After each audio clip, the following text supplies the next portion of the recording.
ଆପଣମାନେ ଭାବୁଥିବେ ଏ ପିଲାଟି କିଏ, କାହିଁକି ସେ ଆତ୍ମହତ୍ୟା କରୁଛି, ଏହା ପଛରେ କାରଣ କ'ଣ? କାରଣ ଜାଣିବା ପାଇଁ ଆସନ୍ତୁ ଦେଖିବା ଏହି ହୃଦୟସ୍ପର୍ଶୀ ଛୋଟ କାହାଣୀଟି। ଇଏ ହେଉଛି ଆକାଶ।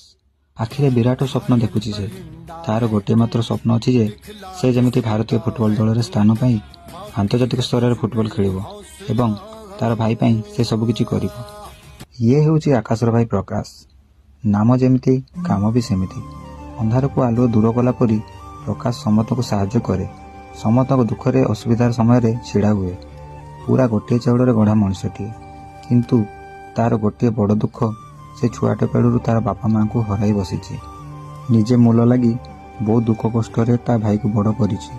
ତାର ସ୍ୱପ୍ନ ଯେ ତାର ଭାଇ ତା ଭଳି ମୂଲ ନ ଲାଗି ଚାକିରିଟିଏ କରୁ ଏବଂ ନିଜ ଗୋଡ଼ରେ ନିଜେ ଛିଡ଼ା ହଉ। କେବେ କେବେ ସେ ହାଣ୍ଡିରେ ଭାତ ନଥିଲେ ମଧ୍ୟ ସେ ତାର ଭାଇ ପାଇଁ ଉପାସ ରହି ପାଣି ଟିକେ ପିଇ ଦେଇ ଶୋଇପଡ଼େ, କାରଣ ସେ ତା ଭାଇକୁ ବହୁତ ଭଲ ପାଏ। କିଛି ଦିନ ପରେ ଘଟଣା।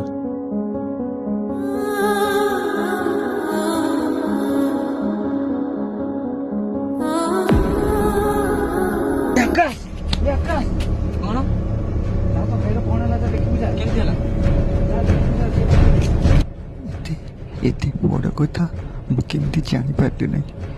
ଦେବତାବରୀ ଭାଇଙ୍କୁ ଏତେ ବଡ଼ ରୋଗ। ଡାକ୍ତର କହିଲେ ଅପରେସନ୍ ପାଇଁ ଟଙ୍କା ଦରକାର।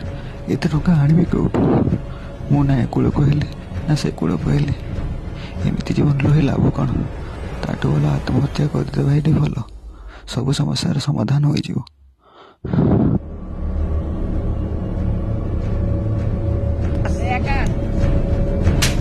ତୁ ଏ କଣ କରୁଛୁ? ଜୀବନଟାକୁ ତୁ ନଷ୍ଟ କରିଦଉଛୁ। ଟିକେ ତ ଭାଇ କଥା ଭାବିଲୁନି? ଜଏନିଂ ଲେଟର ତୋର ଇଣ୍ଡିଆନ ଫୁଟବଲ ଟିମ୍ ରେ ସିଲେକ୍ସନ ହେଇଯାଇଛି। ଭାଇ ଭାଇ ଏବେ ତ ମୁଁ ପସନ୍ଦ ପାଇଁ ସବୁ ଟଙ୍କା ବୁଝିଦେବି। ସାତ ରଙ୍ଗର ମିଳନ ଯେଉଁଠି ଆମ ଆଖିରେ ଆକାଶ ଏଠି। ଆକାଶ ଯଦି ସେଦିନ ଆତ୍ମହତ୍ୟା କରିଥାନ୍ତା, ସେ ତା ଭାଇ ପାଇଁ କିଛି କରିପାରିନଥାନ୍ତା। ଏହିଭଳି ଭାବରେ ଆତ୍ମହତ୍ୟା ସମସ୍ୟାର ସମାଧାନ ନୁହେଁ। ପ୍ରତ୍ୟେକ କାର୍ଯ୍ୟ ବିକଳ୍ପ ପନ୍ଥା ରହିଛି। କେବଳ ତାକୁ ଖୋଜି ବାହାର କରିଲେ ସମାଧାନ ଆପେ ହୋଇଯିବ।